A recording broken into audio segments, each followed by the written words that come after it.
इस कहानी का नाम है रात का आखिरी फोन कॉल। यह कहानी एक छोटे से गांव की है जहां अजीब और डरावनी घटनाएं अक्सर होती रहती हैं। राधा, एक युवा लड़की, अपनी दादी के साथ गांव के किनारे वाले घर में रहती थी। एक रात जब उसकी दादी सो चुकी थी, राधा अपने कमरे में पढ़ाई कर रही थी।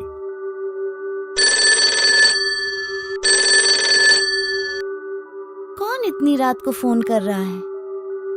फोन की स्क्रीन पर अज्ञात नंबर चमक रहा था।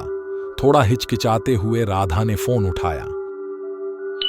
हेलो, हेलो राधा, तुम्हारे घर के बाहर देखो।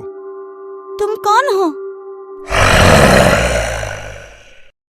राधा ने खिड़की के बाहर देखा, लेकिन अंधेरे और कोहरे के अलावा कुछ नहीं था। उसने फोन को काट दिया और सोने की कोशिश की, लेकिन डर के कारण उसकी आंखों में नींद नहीं थी। अगली सुबह राधा ने सारी बात अपनी दादी को बताई। राधा, इस तरह के फ़ोन कॉल्स पर ध्यान मत दो। ये सब तुम्हें डराने के लिए है। लेकिन दादी, वो आवाज बहुत अजीब थी। अगली रात फिर से वैसी ही कॉल आई।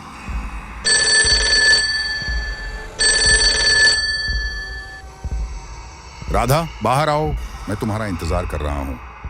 कौन हो तुम? मुझे अकेला छोड़ दो। इस बार राधा ने पुलिस को फोन करने का सोचा, लेकिन नेटवर्क नहीं था। उसकी दादी गहरी नींद में थी और उसे अकेले ही इस डर से लड़ना था। अचानक बिजली चली गई और पूरा घर अंधेरे में डूब गया। राधा ने मोमबत्ती जलाने की कोशिश की, लेकिन उसकी हाथ कांप रहे थे। सब ठीक होगा।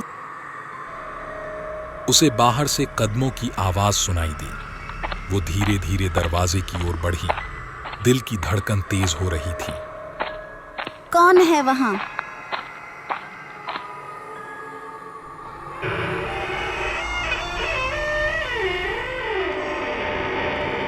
दरवाजा धीरे से खुला और एक परछाई अंदर आई। राधा ने हिम्मत करके चिल्लाया, कौन हो तुम? बाहर जाओ। परछाई करीब आई और रोशनी में दिखा। वो राधा की दादी थी, लेकिन उसकी आंखें अजीब और ठंडी थीं। मैंने कहा था ना, ध्यान मत दो।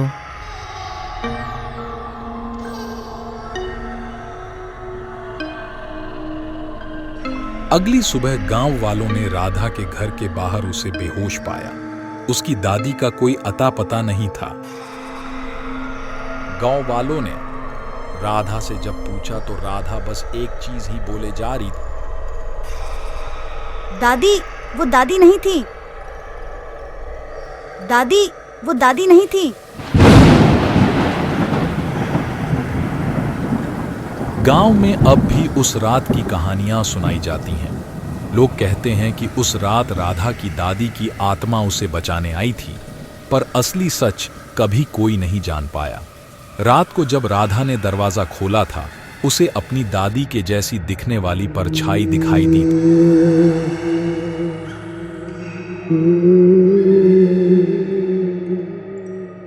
परछाई ने एक धीमी आवाज में कहा, राधा, मुझे बचा लो।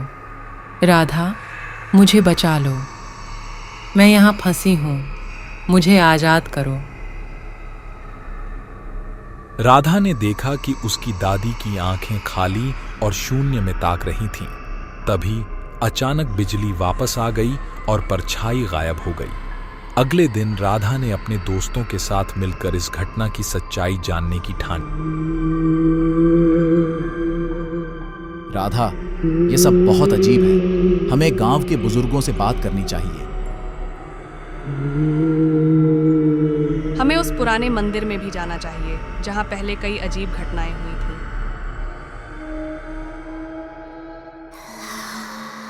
राधा और उसके दोस्तों ने गांव के पुराने मंदिर की ओर कदम बढ़ाया। मंदिर के बारे में कहा जाता था कि वहां कई आत्माएं भटकती हैं। ये जगह बहुत डरावनी है। यहाँ कुछ पुराने दस्तावेज हैं, शायद इनमें कुछ सुराग मिले। अचानक एक पुरानी किताब में उन्हें कुछ मिला। यहां लिखा है कि कई साल पहले एक औरत ने अपने बच्चों की सुरक्षा के लिए अपनी जान दे दी थी। उसकी आत्मा अब भी अपने बच्चों की तलाश में भटकती है। क्या यह हो सकता है कि वो औरत मेरी दादी हो?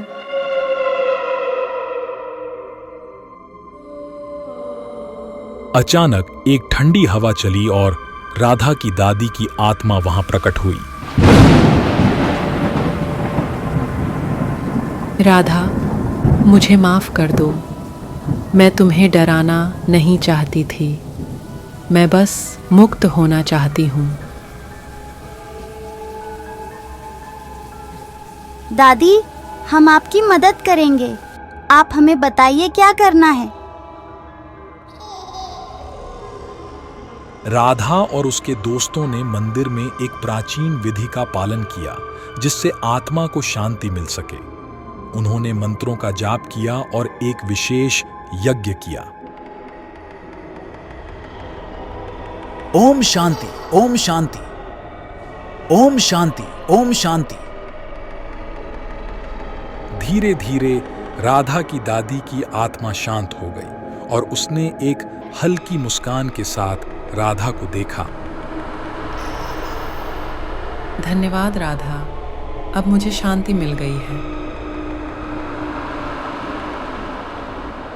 आत्मा धीरे धीरे गायब हो गई और मंदिर की हवा फिर से सामान्य हो गई। राधा ने एक गहरी सांस ली और अपने दोस्तों के साथ घर लौट आई। अब सब कुछ ठीक है। दादी को शांति मिल गई। धन्यवाद दोस्तों, आप सबके बिना मैं यह नहीं कर पाती। गांव अब फिर से शांत और सुरक्षित था। राधा और उसके दोस्तों ने मिलकर एक आत्मा को मुक्त किया और एक डरावनी रात को खत्म कर दिया। यह कहानी हमें यह सिखाती है कि कभी-कभी डर का सामना करने से